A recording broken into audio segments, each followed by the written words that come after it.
Hey everyone, this is Olivia Landau, founder and CEO of The Clear Cut, fourth generation diamond expert and GIA graduate gemologist. Thank you all so much for joining us in our second episode of Cozying Up with The Clear Cut, where we get up close and personal with women that inspire us. Today we'll be talking to Chanel Tyler, Director of Consumer Engagement at Estée Lauder Companies and woman of many hustles.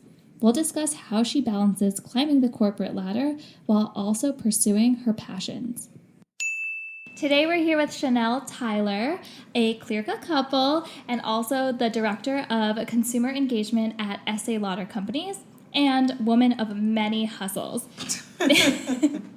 Thank you for joining us today, Chanel. Thank you for having me. So tell us a little bit about what you do day to day and also all of your side hustles, because I know that you have, I can't even count on one hand. I follow her on Instagram and I literally don't know how she has the amount of time. Like there are only so many hours in the day and she just takes advantage of every single minute.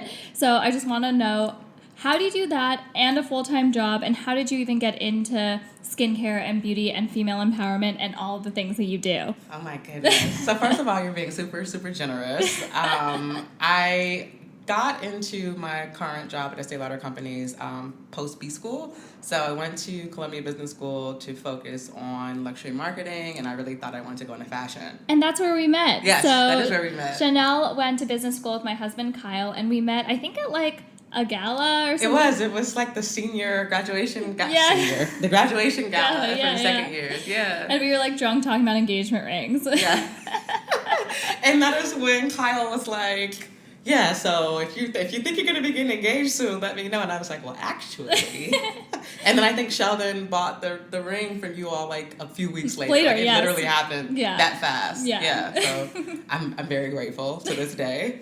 So I started at the Estée Lauder Companies post-graduation. I was a part of their like rotational management program, which they call the Presidential Management Associate Program, and you spend 2 years really learning about the business and rotating through different brands and different functions, and ultimately that led me to my current role, where I focus on local and cultural relevancy for the North America region. So when you went to business school, did you always know that you wanted to get into like the beauty industry? Not at all. It's completely like a passion that came out of nowhere. I never even thought about it, never really even had a strong connection to beauty or skincare. But literally, I kid you not, I used to listen to like friends who were like, oh my God, I just love my job and like I enjoy going up to work. It doesn't feel like work. And I'd be like, no way. Like, you gotta be lying. Like, I've never felt that way before. What did you do before B school? I used to work in investment banking. So I worked at a couple of different firms. Didn't have a passion for that. Oh, no.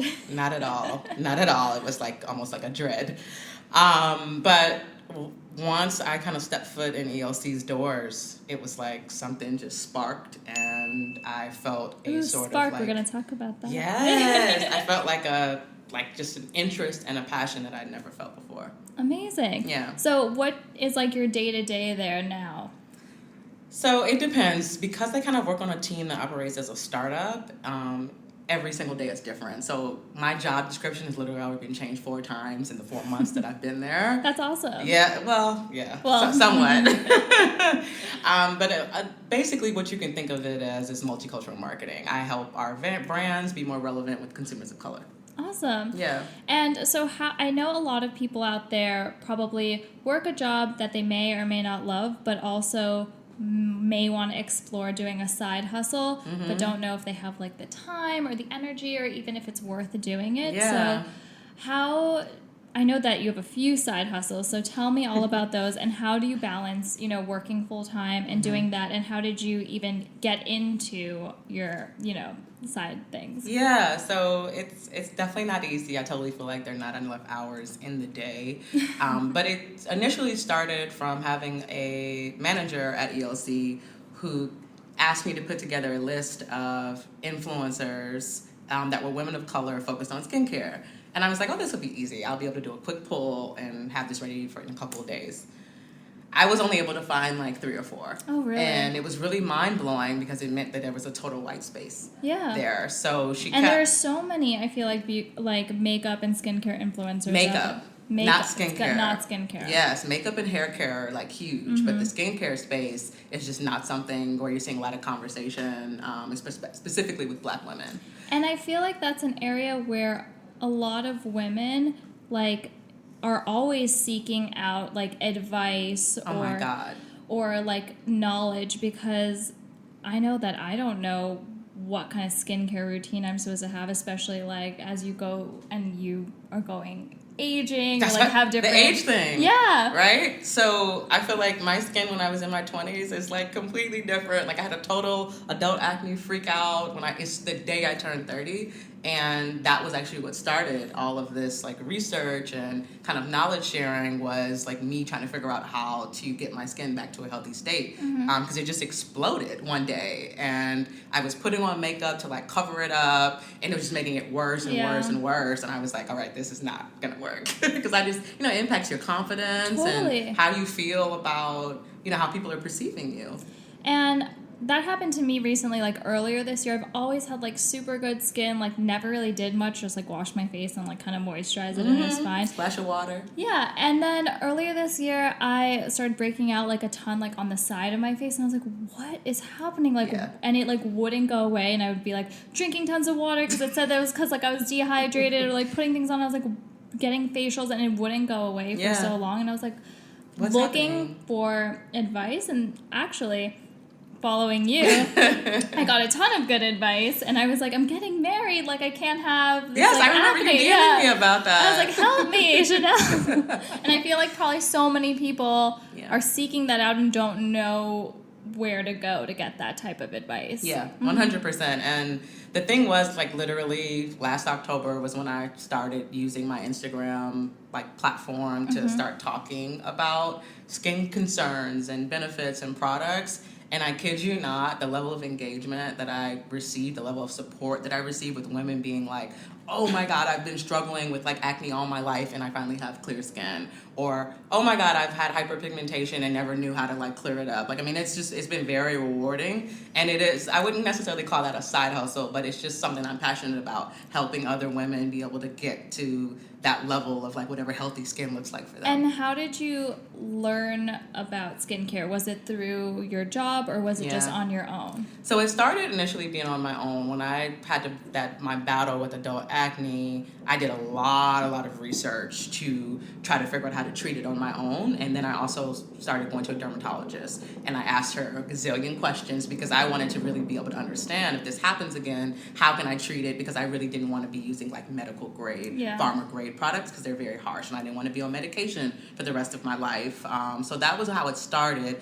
And then my job basically said they wanted me to focus on all of the skincare content best practices and really work on all of the strategies for the brands specifically focused on skincare. And it just grew from there. And so everything that I was kind of learning as it applied to like women of, well, really, I don't want to say I focus on women of color, but really women of all backgrounds, like DM me, interact with me, because at the end of the day, skin is skin, right? Like we all have like a skin type. It doesn't really necessarily have anything to do with skin tone, but there are certain concerns that impact people of color a little bit more than other ethnicities. Totally. And I'll tell you that Chanel, I think, like, whatever she says on her Instagram, like, everyone listens to. And that's me. Also, I look at all your stories and everything. You're like, you gotta buy this, you gotta buy that. I feel like literally, like, 50% or more of the people that follow her buy whatever she tells them. And it's, like, gospel because you are, like... I'm betting it. Like, I'm not going to talk about it unless I know it works. I'm about to buy those, like, little pads or whatever. Oh, those the clean skin wipes? I'm like, every time I wipe my face with a towel, I'm like, she's telling me there's bacteria on this. Like, I gotta get those things. Listen, those washcloths attract a lot of bacteria. And every time I look at my washcloth now, I'm like, this is gross, and I never thought about it before. Literally, everyone has been telling me, like, they can't even touch their washcloth anymore, because that's immediately what they think about. And I'm like, I mean, it's true.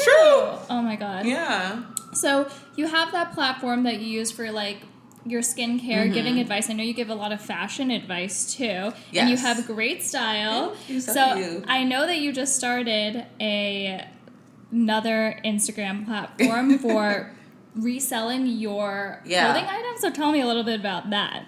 So I've always been into fashion, which is why I initially thought I wanted to go into like retail when I came out of B school. I just love it. Like, it's just such a great way to kind of express your personality. But what was happening was I had like bags and bins of clothes at home, and all of these things. Like, I have personal relationships with like my shoes and my clothes, and so they hold like this sentimental value, and so I've just been holding on to it because I couldn't get rid of them. And then finally I was like, I gotta cut the cord, like this is ridiculous. And I take care of all my stuff. I get everything dry cleaned, I get things preserved, I keep them in boxes. And so I was just like, I got some great stuff, it's just sitting here, people are always kind of commenting on my style, so let me just kind of test this out. I had a few people who follow me that said, I'd love to come raid your closet, or you should do like a closet sale. And I thought it was kind of like a bit of a ridiculous idea, and I was like, well, let's test it out and see. And it was hugely successful. I sold about 80% of the things that I posted.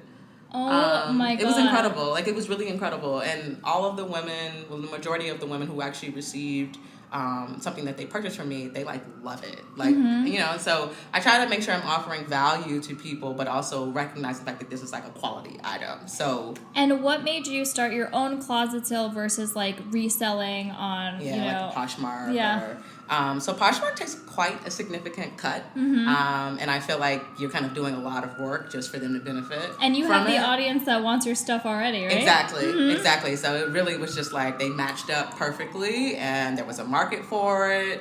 Kind of like I was able to create that, and then there were people who were interested, just created the demand and supported it with the supply. So are you going to keep doing that? Does that mean you have to buy more stuff? So you'd be shocked. I actually only posted about a quarter of my wardrobe when I did the first sale. And really it was only intended to be one sale. But because it did so well, and because I didn't account for how much time it actually took to do all the posting, because what I was trying to do was not only create the content and explain like my relationship with the item, how you could style it and everything. It was also about like taking is a great photos. Marketing tip. Yeah. So it was like, let me style it with like a skirt or put on a dress with like the booty so that people can understand all the different ways they could wear it. That's I felt like that was going to influence conversion ultimately. And it did. Yeah. So you have more closet sales coming. I do. I'm posting new items weekly, and I've actually had a number of other women in my like girlfriend groups who also have things that they're like, hey, can I sell through your platform? And one of the things I noticed was I guess my feet are on the smaller side. I'm like a 7.5, 8, and I had a lot of women saying like they wish that I had like 9.5s and 10s. And so my other girlfriends were like, girl, I've got Fendi shoes and like Gucci pumps and blah blah blah blah. Can you sell this stuff? And I'm like, you know, if it's in the right condition, absolutely. So it could potentially. So be where something. can people check out your closet sales? So my Instagram handle is bymechanel_closet. Okay, perfect. Yes. So weekly sales now. Weekly sales. So new items weekly. Is there a special day that they're going to be launched? Usually I don't have time to post until Sunday. Okay, so every Sunday. Every Sunday. Okay, awesome. Yeah. Don't hold me to it though, but yes. Just check in from here and then. Exactly. Yeah. Exactly. Awesome. And so you have just your personal skincare and you have your closet sales, and I know you're also a co-founder of Tribe, right? Yes. So tell us a little bit about what that is, because I think that's super cool. Yeah, so Tribe is basically a collective of Black women who work in the beauty, fashion, and CPG spaces, and essentially what we do is we want to celebrate, connect, and support these women. So what we found was before Tribe started that there was these Black women especially, they are over-indexing in how much they spend in all three of these industries, but under-index from like a representation standpoint, whether that be like campaigns and advertising and marketing, or whether that be executive leadership positions. So Tribe is kind of meant to kind of fill that space and to invite these women into a safe environment where they can talk about their concerns, talk about their challenges, but also be around women who are like-minded and want to be a part of the community with them. We also do different events with brands that are looking to engage Black women specifically. We work with different companies for hiring if they're looking to fill like a diversity position. And essentially it just kind of started from with me and my other two co-founders are Crystal and Alexis. We all met at ELC. So that's like another great thing that Oh, came out wow, of the company. you just started it from Yeah, this was right started after within B-School? like a year and a half ago. Wow, that's Yeah. incredible. Because I feel like I see, like, you doing so many things with the group. And, Yeah. And I think that's so amazing because a lot of times you see that when you're in a professional space as a woman, I don't know about your experience, but I haven't gotten the most support or encouragement, or I've always wanted like a female mentor or like a group of women that like help lift each other up, but I feel like it can be very competitive. It can and maybe even more so for women of color because there's like one spot at the top that you're all fighting for. Yeah, and we don't want to be fighting. Like, Yeah. it really should be like supportive and collaborative, and that is essentially what we're trying to build, is to be able to lift each other up. And that's amazing because I feel like women in all industries, especially like what I've noticed from startups, is that it's really male dominated. So when you're like a female founder, at least speaking from my experience, it can be like, okay, well, there's only like a certain amount of women that can get like specific funding or can do this or that. Seriously. And if you're not in like the sorority or like that little group, then you're kind of like an outcast and no one's gonna like help you. So I've had probably most of my support has come from men and not women, which is like super sad. That really is. Like, I'm disappointed in us because of Yeah, that. me too. And so that's why I think like it's always good to like, and that's why we want to do this podcast, Yeah. right? To connect with women of like like-minded ambition, maybe in different industries, and kind of like lift each other up and like, have people exposed to different platforms. Yeah, completely. I mean, I think Tribe has really been amazing as it's come to life in so many different ways. The initial vision that we had for it versus where it is now, it's like light and day, but it's still like so much to do, and we're recognizing that we have to keep kind of pushing the envelope on things. But it's hard because this is our baby, but it has nothing to do with our full-time job. Yeah. And where can people follow or check out Tribe? Tribeorgnyc.com is our website. So you have skincare, fashion, and female empowerment. So we always talk about the spark here. So your spark is like your motivation, your drive, your passion. Like, what ignites your spark? And what is your spark? Or do you have just like a ton of different ones? That's the one thing that comes to mind like immediately is when I get a DM back from someone who follows me who says, my skin has never looked this way. I have never felt as confident as I do. I went makeup free for the first time in my life. Those are the types of things that like ignite me and make me feel like I'm on a path to whatever it's going to kind of transcend into. I just feel like I'm going in the right direction. And I think with all the things that you do, there's an underlying theme of female confidence, right? Yes. Whether it's through your skin or through your fashion or through, your community or network of people. Yeah, it's like be your best self. Like, Yeah. I think that everybody should be able to be their self. best selves. So that's your spark. Yeah. So we have our spark ring that we're going to gift you. Oh my God. And this is just a daily reminder of, Yeah, it's beautiful. Thank you. It's a daily reminder of, your spark and what you can look down on it every day and just remember like what ignites you and what, is your passion and drive, and never lose your spark. This is like insanely gorgeous. Thank you so much. You're welcome. I totally was not expecting that. So we like to go from spark to sparkle. Okay. So I know you said that we always ask for a piece of jewelry that has some extra special meaning to you because we think jewelry has a ton of like emotional value and sentimental value as well as being beautiful. And you said your engagement ring, which is a clear cut ring. Yes, it was. Honestly, so my husband Sheldon has been trying to get me to wear jewelry for years. He used to always kind of like get on me about like not having accessories when we first started dating, and I just wasn't into it. He was getting on you for not wearing accessories? Not wearing accessories. I was like, seriously, man? But I had to kind of lean into it. It just wasn't something. I wasn't used to wearing things on my fingers. I wore the same like hoop earrings every single day. So does Sheldon have just amazing style himself? Listen, this man has impeccable style. It was actually one of the things that like attracted me to him initially. Oh my God, that's awesome. Kyle could wear basketball shorts and like sleeveless shirts every day. And No, like, Kyle's got Kyle's got style. I've seen the man. He's got style. I'm giving him a lot of credit. That's me. So he got on you for not wearing enough accessories. Not wearing enough accessories. So he's very like strategic in the way that he plans things. So a couple years before he proposed or even took me ring shopping, he started buying me rings. So actually, all of the rings that I have on my finger, with the exception of my wedding band, he bought. So all of my jewelry pretty much has come from him. And it's been great because he was kind of like getting me used to the fact that I was going to have to wear, a wedding band and an engagement ring at some point. So I couldn't have asked for like a more beautiful engagement ring. I mean, it's just... So Chanel has a gorgeous radiant cut diamond on a thin pave band in white gold, and she has a super cool wedding band, which is our baguette East-West Eternity band, which is a cool, like, little something unexpected. Yeah. I feel like it just kind of works together.